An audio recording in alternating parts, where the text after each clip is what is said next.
Ketua Umum Partai Gerindra, Prabowo Subianto, yang juga merupakan calon presiden, telah mengumumkan pilihan calon wakil presiden cawapres yang akan mendampinginya dalam pemilihan presiden. Prabowo menyatakan, kami telah mencapai kesepakatan akhir secara konsensus untuk mendukung Prabowo Subianto sebagai calon presiden dari Koalisi Indonesia Maju untuk periode tahun 2024 sampai tahun 2029, dan Gibran Rakabuming Raka sebagai calon wakil presiden dari Koalisi Indonesia Maju.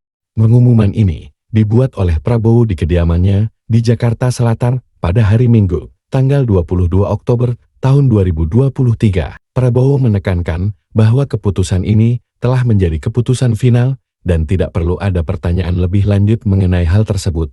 Ia juga mengklaim bahwa keputusan ini merupakan hasil dari kesepakatan bersama semua partai politik dalam Koalisi Indonesia Maju. Sebelumnya, para ketua umum partai politik yang tergabung dalam Koalisi Indonesia Maju telah berkumpul di rumah calon Presiden Prabowo Subianto untuk melakukan rapat finalisasi terkait pemilihan cawapres. Selama beberapa waktu terakhir, Gibran Rakabuming Raka telah bertemu dengan ketua umum partai politik yang mendukung Prabowo Subianto. Gibran melakukan pertemuan dengan Ketua Umum PN, Zulkifli Hasan Zulhas, dan Ketua Umum Partai Demokrat, Agus Harimurti Yudhoyono (AHY). Di kediaman mereka masing-masing, Gibran juga bertemu dengan Ketua Umum Partai Golkar, Airlangga Hartarto, dalam acara rapat pimpinan nasional Rapimnas Partai Golkar. Prabowo Subianto, yang juga merupakan calon presiden, telah mengumumkan pilihan calon wakil presiden cawapres yang akan mendampinginya dalam pemilihan presiden. Prabowo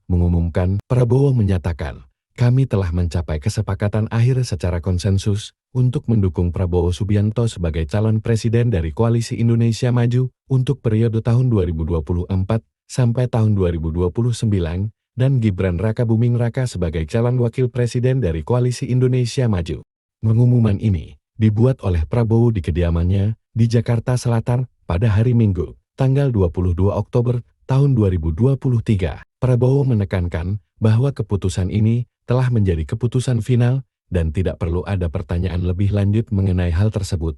Ia juga mengklaim bahwa keputusan ini merupakan hasil dari kesepakatan bersama semua partai politik dalam Koalisi Indonesia Maju. Sebelumnya, para ketua umum partai politik yang tergabung dalam Koalisi Indonesia Maju telah berkumpul di rumah calon Presiden Prabowo Subianto untuk melakukan rapat finalisasi terkait pemilihan cawapres. Selama beberapa waktu terakhir, Gibran Rakabuming Raka telah bertemu dengan ketua umum partai politik yang mendukung Prabowo Subianto. Gibran melakukan pertemuan dengan Ketua Umum PN, Zulkifli Hasan Zulhas, dan Ketua Umum Partai Demokrat, Agus Harimurti Yudhoyono (AHY). Di kediaman mereka masing-masing, Gibran juga bertemu dengan Ketua Umum Partai Golkar, Airlangga Hartarto, dalam acara rapat pimpinan nasional Rapimnas Partai Golkar.